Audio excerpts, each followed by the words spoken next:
Interventions across policy areas at different levels need to be complemented by three factors that will enable these interventions to build resilience of the urban poor. These are capable, accountable, and responsive governance, climate and urban data, and climate and urban finance. A comprehensive approach that recognizes how different resilience-building measures interact with each other can help identify areas that can be strengthened to build resilience of the urban poor for maximum development impact. Capable, accountable, and responsive governance requires strengthening horizontal and vertical links across stakeholders and borders.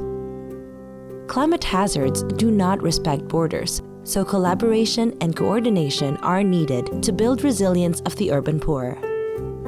Improving governance includes formulating policies that promote and encourage citizens' participation and put the urban poor and vulnerable individuals and groups at the center of decision-making. An example is the bottom-up participatory planning process in Indonesia, called the Musrenbang, wherein communities express their needs, which are raised at the national level for integration in the annual budget plan. This process also enables civil society organizations to participate in local governance. Climate and urban data enables stakeholders to be aware of present risks and make projections to anticipate future challenges. Better decisions can be made by anchoring on analysis on climate-related data, complemented by quality data to identify drivers of vulnerability. Local knowledge is a wealth of information that also needs to be captured in the database.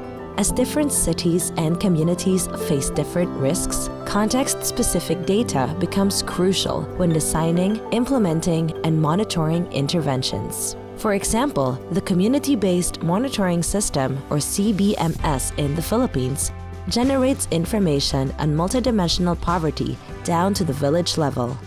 It features various indicators including health, livelihoods and income generation, housing, and sanitation, as well as climate and disaster risk variables. Data should be regularly updated and made available at all levels for planning and across different stakeholders when possible, and in respect of data privacy policies. Partnerships can also be formed between the government and the private sector to develop integrated knowledge management systems to enhance current databases. Use of new technology developed by the private sector, such as crowdsourced information via text messaging, would be useful for data gathering. Investments at the household, community, and city levels need to complement each other and should be supported by enabling programs and policies at the national level. The national government can support the local governments by enabling them to access climate finance to implement localized resilience-building measures. Finally, climate and urban finance needs to be maximized given limited available resources. Long-term investments can complement interventions that support coping and incremental adaptation, which in turn can lead to transformational adaptation. As such, decision makers need to carefully consider the sequencing of short and long-term delivery of programs and services. Community-led adaptation is a good strategy to address localized disaster or climate risks by integrating local and traditional knowledge in partnership with the local governments.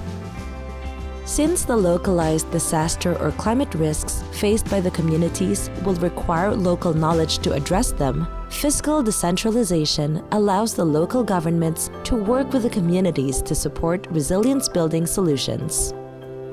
Technical support may also be provided to stakeholders, including local governments, to build their skills on climate finance and budgeting. For example, the Urban Partnerships for Poverty Reduction, or UPPR initiative in Bangladesh saw the creation of community-based disaster management groups and the establishment of community savings groups that served as a support system for the urban poor to cope with shocks and stresses.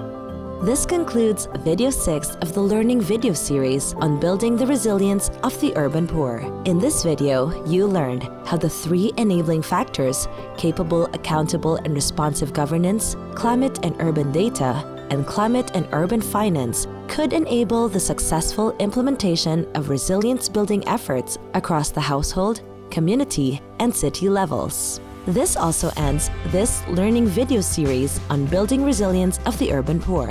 To summarize, in video 1, we learned why it's important to build the resilience of the urban poor and what resilience means in the context of climate change and urban poverty. In video 2, we discussed the 3 factors that affect climate and disaster risk: hazard, exposure, and vulnerability, and the continuum of adaptation strategies: coping, incremental, and transformational adaptation.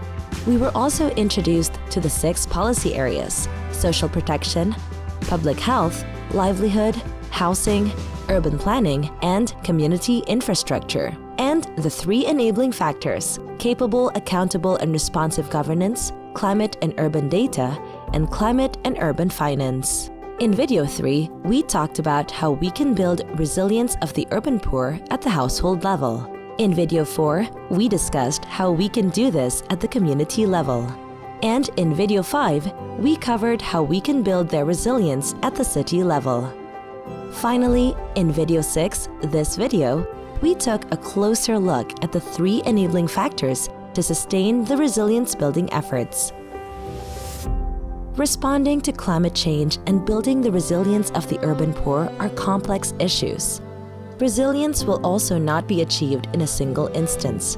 However, solutions can be developed provided that collaboration across sectors, the urban poor are engaged, and the enabling factors are in place and improved. We can all contribute to achieving transformational adaptation that will help not only the urban poor, but will benefit all.